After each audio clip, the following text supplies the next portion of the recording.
વડાપ્રધાન નરેન્દ્રભાઈ મોદીએ ઝારખંડ મુકામેથી આ દેશની 40 જેટલી નવી એકલવ્ય શાળાઓ અને એની સાથે સાથે 25 જેટલી નવી શાળાઓ કે જેનું ખાતમુહૂર્ત કરવામાં આવ્યું. એમાં નર્મદા જિલ્લાની નાંદોદ તાલુકાની એકલવ્ય શાળાનું રેસિડેન્શિયલ સાથે એક ખાતમુહૂર્ત કરવામાં આવ્યું કે જેમાં આદિવાસી સમાજના બાળકો શિક્ષણના ક્ષેત્રે આગળ વધીને એમનું યોગ્ય ઘડતર થાય, એમનું ભણતર થાય, સારું જ્ઞાન મળે, સારું શિક્ષણ મળે અને સમાજમાં સારી રીતે તેઓ રહી શકે એ માટેનું આ એક સુંદર આયોજન આજે થયું.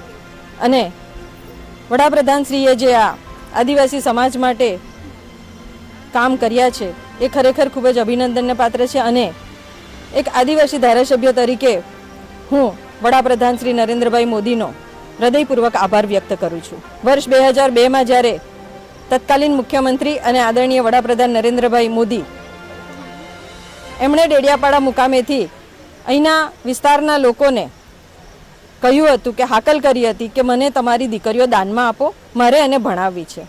અને ખરેખર આજે દીકરીઓનો ભણવાનો રેશિયો નર્મદા જિલ્લામાં 68.32% જેટલો થઈ ગયો છે. એ ખરેખર ખૂબ જ અભિનંદનને પાત્ર છે. ડ્રોપ આઉટ રેશિયો પણ ઘટી ગયો છે. અને એકલવ્ય જેવી શાળાઓ કે જેમાં CBSE માધ્યમથી જ્યારે એમને શિક્ષણ આપવામાં આવશે ત્યારે ખરેખર આદિવાસી સમાજની આ દીકરીઓ ભારતને નામ રોશન કરશે અને પોતાની સાથે સાથે આ દેશને પણ એક સર્વોચ્ચ સ્થાને લઈ જવામાં એમનો પણ એક ફાળો રહેશે.